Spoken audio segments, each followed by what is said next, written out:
নমস্কার। প্রাণারামের মাধ্যমে সম্প্রচারিত ভারত কথার গ্রন্থি মোচনের ১৮২তম পর্বে আপনাদের সবাইকে জানাই সাদর সম্ভাষণ।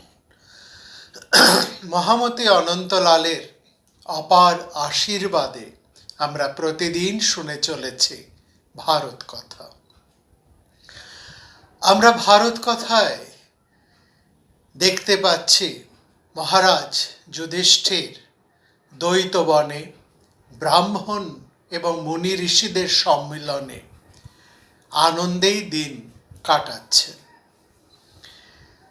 তাকে ঘিরে বসে রয়েছেন বিভিন্ন ঋষিরা, ব্রাহ্মণেরা।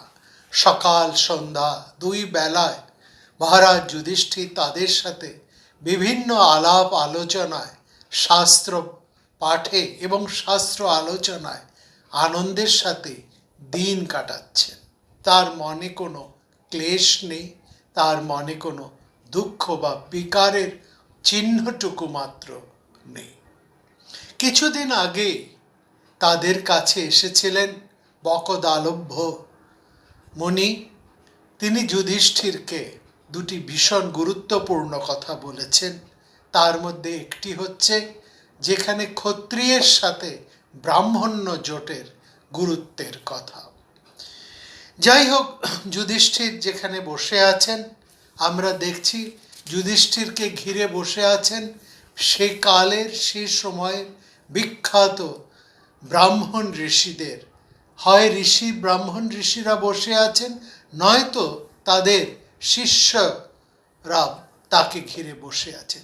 এই যেসব ব্রাহ্মণ ঋষিরা মহারাজ যুধিষ্ঠিরকে ঘিরে বসে আছেন, যাদের নাম আমরা সেখানে শুনতে পাচ্ছি, যেমন বেদব্যাস, নারদ, পরশুরাম, পৃথুশ্রবা, ইন্দ্রদন্ম, কৃতচেতা, কর্ণশ্রবা, সহস্রপাত, কিংবা কাশ্যপ, হারিত, অগ্নিবেশ্য, শৌনক, ঋতবাক অথবা বৃহদ্দশ, বিভাবসু, ঊর্ধ্বরেতা, সুহোত্র বা হোত্রবাহন, এমন সমস্ত বিভিন্ন ঋষিরা এবং আরও অনেক ঋষিরা যে রয়েছেন যুধিষ্ঠিরকে ঘিরে, তারা প্রত্যেকেই সে সময় এক একটা বিখ্যাত এবং অতি বিখ্যাত ঋষি।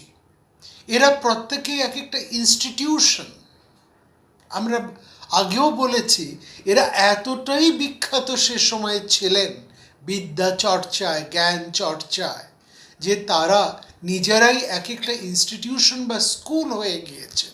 শুধু তাই নয়, তারা এতটাই বিখ্যাত যে তারাদের শিষ্য প্রশিষ্যরাও তারাও গুরুর মতনই বিখ্যাত। তার ফলে এই সমস্ত ঋষিদের শিষ্য প্রশিষ্যরাও গুরুর নামেই পরিচিত। অর্থাৎ এই সব ঋষিদের জ্ঞান, গরিমা এবং তাদের সাধনা, তাদের তপস্যায় তারা এতটাই প্রসিদ্ধ লাভ করেছিলেন। ভালোই দিন কাটছে যুধিষ্ঠিরের। আমরা দেখতে পাচ্ছি এই সমস্ত বিখ্যাত জ্ঞান ও তাপস্বীদের সাথে সকাল সন্ধ্যা আলোচনায় তিনি বেশ ভালোই আছেন। কিন্তু সত্যি কি ভালো আছেন পাণ্ডবেরা? আমরা একদিন হঠাৎ একটা অন্য ছবি সেখানে দেখতে পেলাম।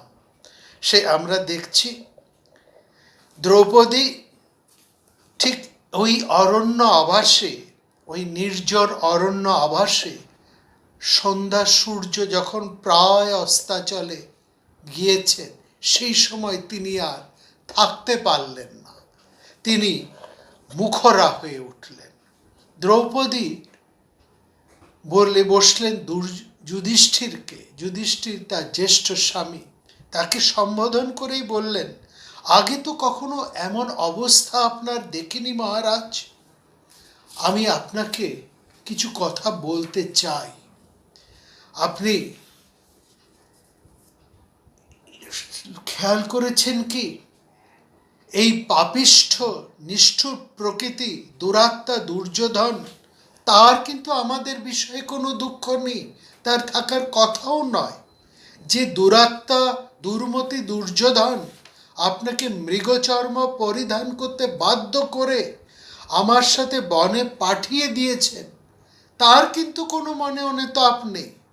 আপনি জ্যেষ্ঠ এবং ধর্মপরায়ণ, তথাপি যে ব্যক্তি আপনাকে তখন কূটবাক্য শুনেছিল সে মানুষটি নিশ্চয়ই পাষণ্ড। আপনি সুখ ভোগেই অভ্যস্ত, দুঃখ ভোগে অভ্যস্ত নন মহারাজ। তথাপি দুরাত্মা পাপিষ্ঠ দুর্যোধন তার সঙ্গী সাথীদের সাথে মিলে আপনাকে এরকম দুঃখ ভোগ করতে বাধ্য করেছে। আপনি মৃগচর্ম পরে বনবাসের জন্য যখন বেরিয়ে পড়েছেন, তখন ওই 4টে পাপিষ্ঠের এক ফোঁটাও চোখের জল বেরোয়নি। দ্রৌপদীকে স্পেসিফিক্যালি কুরু বংশের মধ্যে নির্দিষ্ট করে দিচ্ছেন সেই 4জন মানুষকে, যার জন্য তাদের আজ এই দুর্গতি। তিনি বলছেন দুর্যোধন, তার উগ্র স্বভাব ভাই দুঃশাসন আর দুরাত্মা কর্ণ এবং শকুনির জন্যই আজ আমাদের এই অবস্থা। বলছেন এই 4জনকে বাদ দিলে আর বাকিরা সবাই কিন্তু আমাদের দুঃখে দুঃখিত হয়েছেন, শুধু এই 4জনের জন্যই আজ আমাদের এই অবস্থা। মহারাজ, আপনার এই শয্যা, আজকে আপনি যেখানে ধূলি ধূসরিত কুশের উপরে শুয়ে দিন কাটাচ্ছেন, আর আপনার যে পূর্বে যে শয্যা ছিল, সে সভার মধ্যে যে হস্ত নির্মিত নানা রত্ন বিভূষিত আপনার যে সিংহাসন ছিল, সেই সিংহাসনের কথা ভেবে, আপনার সেই দুগ্ধ শোভিত পালঙ্কের যে শয্যা, সেই শয্যার কথা ভেবে আমি শোকে বিদীর্ণ হয়ে পড়ছি। আমি আপনাকে রাজসভার মধ্যে রাজগণের মধ্যে পরিবেষ্টিত হয়ে থাকতে দেখেছি, আর আজকে আপনি সেটা দেখতে পাচ্ছি না। আমার মনে এতটুকু সন্দেহ, এতটুকু শান্তি নেই। আপনাকে যে আমি চন্দন লিপ্ত সূর্য তুল্য তেজস্বী দেখেছি, তাই আজকে আপনাকে দেখছি আপনি ধূলিময় হয়ে, ধূলি ধূসরিত হয়ে এখানে মাটির মধ্যে বসে আছেন। যাকে আপনাকে যখন আমি সব সময় শুভ্র বর্ণ পট্ট বস্ত্র পরিহিত অবস্থায় দেখেছি, আর সেই মহারাজ আজ আমার চোখের সামনে কৌপিনধারী হয়ে ঘুরে বেড়াচ্ছেন। যে পরিজনেরা আপনারই ঘরের থেকে সহস্র ব্রাহ্মণদের জন্য স্বর্ণপাত্রে নানান উৎকৃষ্ট ভোজ্য খাদ্যবস্তু নিয়ে সবাইকে দান করতেন, আপনার আবাসে বহু ব্রহ্মচারী ভিক্ষক ও গৃহস্থদের যে উত্তম খাদ্য পরিবেশিত হতো, এবং যেখান থেকে আপনার বাড়ির থেকে সবাইকে উৎকৃষ্ট দ্রব্য তাদের পছন্দ মতন দান করা হতো, সবাই তাদের অভীষ্ট বস্তু লাভ করতেন, তাদের বাঞ্ছিত সুখভোগ ও বাঞ্ছিত বস্তু তারা আপনার কাছ থেকেই পেতেন। সেই সব তো আমি এখন আর দেখতে পাচ্ছি না। দেখছি আপনি বনের ফল মূল খেয়ে দিন কাটাচ্ছেন। পরিষ্কার কুণ্ডলধারী যুবক পাচকেরা আপনার জন্য বিভিন্ন দিনে বিভিন্ন উৎকৃষ্ট খাদ্য মিষ্টান্ন তৈরি করে আপনাকে আপনার ভাইদেরকে খাওয়াতো। সেই সব ভাইদেরকেই আজকে আমি দেখছি বনে বনে ঘুরে ফল মূল এইসব খেয়ে জীবন ধারণ করতে হচ্ছে। এরা তো এমন দুঃখ ভোগের যোগ্য নয় মহারাজ। শুধু আমি এইসব কথা ভেবে, এই অবস্থা দেখে আমি মনে এতটুকু শান্তি পাচ্ছি না। বনবাসী এই পরিচয়ে, বনবাসের এই দুঃখ, বনবাসের এই অবস্থা, এসব দেখে তো আমার মনে এতটুকু শান্তি নেই মহারাজ। দ্রৌপদীর এই প্রাথমিক কথাটুকু শুনলে আমাদের মনে হয় তিনি যেন জ্যেষ্ঠ স্বামী যুধিষ্ঠিরের জন্য বড় মায়া বোধ করছেন। তার এই দারিদ্র দীর্ণ অবস্থা দেখে তিনি কিছুতেই সহ্য করতে পারছেন না। যুধিষ্ঠিরের প্রতি দ্রৌপদীর এই কারুণ্য কথা শুনে গবেষকেরাও যে অনেকে যুধিষ্ঠিরকেই দ্রৌপদীর প্রাণ দ্বৈত হয়তো ভেবে বসে আছেন, কিন্তু আমরা মহাভারত প্রমাণে জানি আজকে দ্রৌপদীর এই সান্ধ্য ভাষা ব্যক্তিগত স্থান থেকে রাজনৈতিক চর্চায় চলে যাবে এবং যুধিষ্ঠির সেখানে দ্রৌপদীর তর্কে আক্রান্ত হবেন। এমন নয় যে দ্রৌপদী এখনই যুধিষ্ঠিরকে খুব সুস্থির থাকতে দিচ্ছেন, কারণ যুধিষ্ঠিরের প্রতি প্রাথমিক কিছু করুণা ঘন সমবেদনা উচ্চারণের পরেই তিনি চলে আসছেন তার দ্বিতীয় স্বামী ভীমের কথায়। বলছেন, বনবাসে দুঃখিত এই ভীমসেনের বিষয় চিন্তা করে কি আপনার বর্তমান সময়ে একটুকু ক্রোধ জাগছে না, একটুকু রাগ হচ্ছে না আপনার? ধর্মপথে হতে অবিচলিত এবং সুখভোগের যোগ্য ভীমসেন নিজেই ফল মূল এই সমস্ত কুড়িয়ে আনছেন, সংগ্রহ করছেন, এটা দেখে আপনার রাগ হয় না, বিরক্তি হয় না, ক্রোধ জন্মায় না? মহারাজ, যিনি নানাবিধ যান এবং নানাবিধ বস্ত্র দ্বারা সবসময় সুসজ্জিত থাকতেন, সেই ভীমকে বনবাসী দেখে কেন আপনার ক্রোধ হচ্ছে না?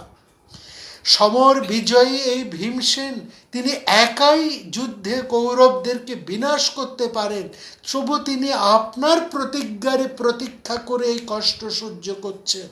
তারপর তিনি চলে এলেন তৃতীয় পাণ্ডবের কথায়, অর্জুনের কথায়। বলছেন, অর্জুন দ্বিবাহু হয়েও তিনি 70 বাণ ক্ষেপ করতে পারেন, যা সহস্র বাহু কার্তবীর্যনের সমান। অর্থাৎ সহস্র বাহু কার্তবীর্যার্জুন যেমন দক্ষতার সাথে বাণ মোচন করতে পারেন, সেই একই দক্ষতায় মাত্র 2টি হাত নিয়ে যে অর্জুন এত বড় বাণ, এত বড় ধনুক বাণে সুন্দরভাবে তিনি যুদ্ধ করতে পারেন, মাত্র 2টি বাহু দিয়ে তার এত ক্ষিপ্রতা, তাকে এত কষ্ট সহ্য করতে হচ্ছে, সে কথা ভেবে আপনার ক্রোধ সৃষ্টি হচ্ছে না? কর্মানুবর্ধতে, এই কর্মানুবর্ধতে আপনার রাগ হয় না মহারাজ? এই কথাটি দ্রৌপদী সমস্ত কথার পর ধ্রুবপদের মতন বলে বলে যাচ্ছেন। এই অর্ধবাক কর্মানুবর্ধতে, এই সদ্য উদ্ধৃত বা অর্ধবাক্যখানি ধ্রুবপদের মতন বারবার উচ্চারণ করছেন দ্রৌপদী। তার কথা শুনে যেন মনে হচ্ছে অন্য স্বামীরা তার দ্রৌপদীরই পন্থী, দ্রৌপদীর কথার মধ্যে দিয়ে যেন তাদের মনের কথাই এখানে প্রকাশিত হচ্ছে। বলছেন, দেব দানব সম্মানিত পুরুষ শ্রেষ্ঠ সেই অর্জুনকে নিজের দুর্ভাগ্য চিন্তা করতে দেখে কেন আপনি শত্রুদের প্রতি রেগে উঠছেন না মহারাজ? অর্জুন তো দুঃখ ভোগের জন্য যোগ্য নন, তার তো এইরকম দুঃখ ভোগের কথা নয়, তিনি তো সুখ ভোগেই অভ্যস্ত। তাকে বনবাসী দেখে আপনার ক্রোধ হচ্ছে না? এটা আপনার এই আচরণ দেখেই তো আমি মুগ্ধ হয়ে যাচ্ছি। যিনি এক রথে দেবতা, মানুষ এবং নাগদেরকে জয় করেছিলেন, সেই অর্জুনকে বনবাসে এমন কষ্ট সহ্য করতে দেখে কেন আপনার রাগ হচ্ছে না? পরাজিত রাজারা হস্তি, আশ্চর্য রথ উপহার দিয়ে যে অর্জুনকে সম্মানিত করেছিলেন এবং পরন্তপ অর্জুন রাজাদের কাছ থেকে যে যত ধন একাই সংগ্রহ করে নিয়ে এসছেন, যে অর্জুন একবারই 500 বাণ নিক্ষেপ করতে পারেন, সেই অর্জুনকে দেখে এমন বনবাসে কৌপিন পরবৃত ধূলি ধূসরিত অবস্থায় দেখে আপনার ক্রোধ হচ্ছে না, আপনার রাগ হচ্ছে না, আপনার বিরক্তি জন্মাচ্ছে না মহারাজ? শ্যামবর্ণ দীর্ঘাকৃতি যুবা এবং যুদ্ধে চর্মধারীদের মধ্যে শ্রেষ্ঠ নকুলকে বনবাসী দেখে আপনার রাগ হচ্ছে না? যদি দ্রৌপদী, ভীম, অর্জুনের পর এবার মাদ্রীপুত্রদের কথা উচ্চারণ করছেন যুধিষ্ঠিরের সামনে, বলছেন সুন্দর মূর্তি বীর মাদ্রীপুত্র সহদেবকে বনবাসী দেখে কেন আপনি শত্রুদের ক্ষমা করছেন? তারপর নিজের কথা এবার বলছেন দ্রৌপদী, বলছেন আমি দ্রুপদের বংশে জন্মেছি, মহাত্মা পাণ্ডুর পুত্রবধূ, দৃষ্টদন্যুর ভগ্নী, বীরগণের পত্নী এবং তাদের অনুকূলা। এই অবস্থায় আমাকেও বনবাসী দেখে কেন আপনি ক্ষমা সহ্য করে চলেছেন? হে ভারত শ্রেষ্ঠ, আপনার মনে হয় কোনো ক্রোধই নেই, আপনার শরীরে কোনো রাগ নেই, কোনো ক্রোধের কোনো চিহ্ন মাত্র নেই। যেহেতু ভাতৃদেরকে এবং আমাকে এই অবস্থায় দেখেও আপনার মনে কোনো ক্রোধ জন্মাচ্ছে না, রাগ জন্মাচ্ছে না, আমার মনে হয় ক্রোধ জিনিসটা আপনার চরিত্রেই নেই, আপনার শরীরেই নেই। মনে রাখবেন মহারাজ, ক্রোধ শূন্য ক্ষত্রিয় কিন্তু হয় না। এই জগতে প্রসিদ্ধ হয়েছে যে ক্ষত্রিয় মাত্রই ক্রোধ থাকবে, ক্রোধ শূন্য ক্ষত্রিয় কোথাও নেই। না নির্মন্ন ক্ষত্রিয় অস্তি লোকে নির্বাচনম স্মৃতম তদদ্ধতই পশ্যামি ক্ষত্রিয় বিপরীবৎ। আপনাকে তো আমি তার উল্টোটা দেখছি। ক্ষত্রিয়, আপনি কি ক্ষত্রিয়?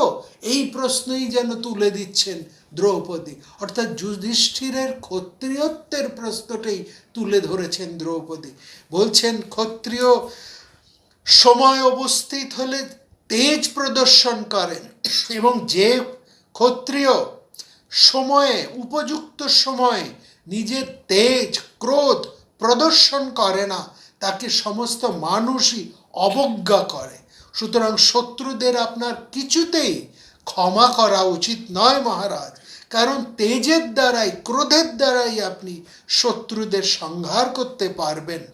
আবার ক্ষত্রিয়কে ক্ষমার সময় যদি ক্ষমা না করেন, তিনি সবার অপ্রিয় হয়ে তার ইহকাল পরকাল দুই নষ্ট হয় মহারাজ। আপনি এই কথা বলেই দ্রৌপদী বলছেন, এবার আপনাকে আমি প্রহ্লাদ এবং বিরোচন পুত্র বলির সংবাদ আপনাকে আমি শোনাচ্ছি। আপনি নিশ্চয়ই জানেন সেই মনুষ্য প্রহ্লাদ এবং বিরোচন পুত্র বলি, তাদের মধ্যে যে কথা হয়েছিল সেই কথাই আমি আপনাকে বলছি। বলি তার পিতামহ প্রহ্লাদকে জিজ্ঞেস করেছেন যে ক্ষমা ভালো না তেজ ভালো? আমার মধ্যে একটা সংশয় উপস্থিত হয়েছে। বলি তার পিতামহ প্রহ্লাদের কাছে এসে জিজ্ঞেস করছেন, পিতামহ, ক্ষমাকে ভালো বলা হয় না তেজকে, না ক্রোধকে? আপনি আমাকে এটা বলুন, আমার মনে এই সংশয় এসেছে। ক্ষমা ও তেজের মধ্যে যেটা ভালো সেটাই আপনি আমাকে বলুন। প্রহ্লাদ বললেন, তুমি এই দুটো বিষয় নিশ্চিত করে যে রাখো যে সবসময় তেজ প্রকাশও ভালো নয়, আবার সবসময় ক্রোধ প্রকাশও যেমন সবসময় ভালো নয়, তেমনি সর্বদা ক্ষমাও ভালো নয়। এইটা তুমি যেন না শ্রেয়ং সতত তেজ না নিত্যং শ্রেয়সী ক্ষমা। না শ্রেয় সততং তেজ, সবসময় তেজ বা ক্রোধ প্রকাশ করা যেমন ঠিক নয়, উচিত নয়, তেমনি না নিত্যং শ্রেয়সী ক্ষমা, ক্ষমাও সবসময় দেখানো ভালো নয়। যে মানুষ সবসময় ক্ষমা করে সে মানুষ নানা প্রকারে ক্ষতিগ্রস্ত হয়, এমনকি তার ভৃত্যরা, তার শত্রুরা তাকে অবজ্ঞা করে, এবং কোনো সময় কোনো লোক তাকে মান্য করে না। সুতরাং জ্ঞানী মানুষেরা সবসময় ক্ষমা করার নিন্দাই করেছেন। ক্ষুদ্র হৃদয় ভৃত্যরা, তার কাজের লোকেরা তার সেই মানুষকে অবজ্ঞা করে এবং তার সম্পত্তি অপহরণ করে, এবং হৃদয়বিহীন ওই সমস্ত তার লোকজনেরা, তার কর্মচারীরা তার সম্পত্তিকে কেড়ে নেয় এবং তার ইচ্ছা অনুসারে তার সম্পত্তিকে তারা ভোগই করে যায়, তার সামনেই তারা এই ধরনের ব্যবহার করে। সুতরাং ভৃত্যরা প্রভুযোগ্য সম্মান কখনোই তার প্রভুকে দেখান না, এবং শুধু তাই নয়, তার কর্মচারীরা, তার পুত্র, তার কাজের লোক এবং নিরপেক্ষ লোকেরা তাকে যখনই সুযোগ পায় কটু বাক্য বলে থাকে। এমনকি তারা অবজ্ঞা করে সেই ক্ষমাশীল লোকের স্ত্রীকেও লাভ করার চেষ্টা করে এবং তার হৃদয়হীন ভার্যাও তার নিজের ইচ্ছা অনুসারে চলতে থাকে। এই জায়গাটা আমাদেরকে মনে করিয়ে দিচ্ছে দ্রৌপদীর বর্তমান অবস্থা। দ্রৌপদী বলছেন, যে মানুষ সবসময় ক্ষমাই করে যায়, তার কর্মচারীরা, তার পুত্র, তার ভৃত্য এমনকি তার চারপাশের লোকেরাও তাকে অবজ্ঞা করে, তাকে মানে না, এবং তাদের অবজ্ঞার পরিমাণ এমনই হয় যে তারই জিনিসপত্র, তারই সম্পদ তারা যথেচ্ছাচারভাবে ব্যবহার করতে থাকে তার চোখের সামনে। তার কারণ তারা জানে যে কোনো কথাই বলবে না, এ সবসময় সব কিছু ক্ষমা করে দেবে। এবং তারা বাড়তে বাড়তে, তাদের এই আচরণ বাড়তে বাড়তে এমন পর্যায়ে যায় যে তার স্ত্রীকে নিয়েও পর্যন্ত তারা কেড়ে নেবার চেষ্টা করে, এবং তার স্ত্রীও তার নিজের ইচ্ছা অনুসারে যথেচ্ছাচারী হয়ে চলতে থাকে। সুতরাং স্বামীর কাছ থেকে যদি একটুকু দণ্ড না পায়, তাহলে সেই ভার্যা আমোদে মগ্ন হয়ে নষ্ট পর্যন্ত হয়ে যেতে পারে। একজন সর্বদা ক্ষমাশীল লোকে এই দোষ। সুতরাং এক রাজগুণ সমন্বিত লোক ক্রুদ্ধ হয়ে নিজের তেজে স্থানে অস্থানে যদি নিজের ক্রোধ সবসময় প্রকাশ করে, তাহলে সে যেমন তার প্রিয় লোকের কাছে অপ্রিয় হয়, সেরকম একজন মানুষ যদি সর্বক্ষেত্রে ক্ষমা প্রদর্শন করে থাকে, তাহলে কিন্তু তার সর্বনাশে আর কিছু বাকি থাকে না। কেউই আর তার কথা শোনে না, তাকে মানে না, তাকে একেবারে অবজ্ঞা করে চলে। সুতরাং একজন মানুষকে সবসময় দুয়ের সাম্য অবস্থায় থাকতে হয়। সুতরাং সর্বদা তেজ প্রকাশও করবে না এবং সবসময় মৃদু হবে না, কিন্তু যথাকালে সময় উপস্থিত হলে যেমন মৃদু হতে হয়, সেরকম সময় অবস্থিত সময়কালে তাকে তীক্ষ্ণ হতে হয়। কালে কালে তু সম্প্রাপ্তে মৃদু তীক্ষ্ণ অভিবা ভবে। বলছেন যে যে ক্ষেত্রে ক্ষমা করা প্রয়োজন সেখানে অবশ্যই ক্ষমা করবে, কিন্তু যেখানে তীক্ষ্ণ হবার কথা, যেখানে তেজ প্রকাশ করার কথা, সেখানে কিন্তু ক্ষমা প্রদর্শন করলে ভুল বার্তাই যাবে এবং নিজের সর্বনাশই করবে। সেখানে তাকে তেজ প্রকাশ করতে হবে, তার ক্রোধ প্রকাশ করতে হবে। এবং বলছেন, প্রহ্লাদ বলছেন, আর একজন মানুষ প্রথমে সবার অপরাধ ক্ষমা করবে, প্রথম অপরাধ অবশ্যই করবে, কিন্তু সে যদি সেই দোষ, সেই অপরাধ, সেই অন্যায় দ্বিতীয়বার করে, অর্থাৎ পুনর্বার যদি সে একই অপরাধ করে, তাহলে কিন্তু তাকে অল্প অপরাধ হলেও তাকে কিন্তু কঠিন দণ্ড দিয়ে তাকে সংশোধনের পথে নিয়ে আসতে হবে। যদি লোক কোনো কিছু না জেনে অপরাধ করে বসে, তাহলে প্রমাণ দ্বারা বিশেষ পরীক্ষা করে তবেই তাকে ক্ষমা করবে। কোমল ব্যবহারে তীক্ষ্ণ লোককে বশ করা যায় এবং কোমল বাক্যে মানুষ বশ হয়। সুতরাং কোমল ব্যবহারের অসাধ্য কিছু নেই, কিন্তু এটাও মনে রাখতে হবে কার কাছে কতটুকু ভালো ব্যবহার করতে হবে, কে কতটা ভালো ব্যবহারের যোগ্য, সেটাও মনে রাখতে হবে। সুতরাং দেশ কালের প্রতীক্ষা করে এবং লোকনিন্দার ভয়ে অপরাধীকে কিন্তু মাঝে মাঝে ক্ষমা করতে হয়। আবার ঠিক একইভাবেও ক্ষমার কালকে বুঝে যেমন ক্ষমা করতে হয়, তেমনি ক্রোধ প্রকাশের কালকে, ক্রোধ প্রকাশের সময়ে ক্রোধটিকে, তার তেজটিকেও কিন্তু প্রকাশ করতে হয়।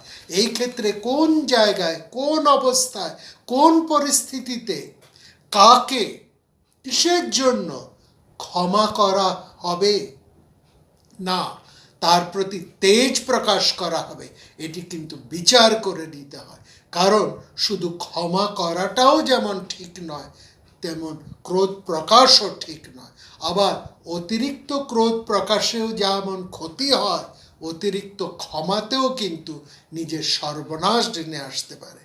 সুতরাং মহারাজ, আজ কৌরবদের প্রতি কোনো ক্ষমার সময়ই নয়, এটা কৌরবদেরকে ক্ষমার কালও নয়, তেজ প্রকাশের কালই উপস্থিত হয়েছেন। সুতরাং আপনি এখন তেজই প্রকাশ করুন।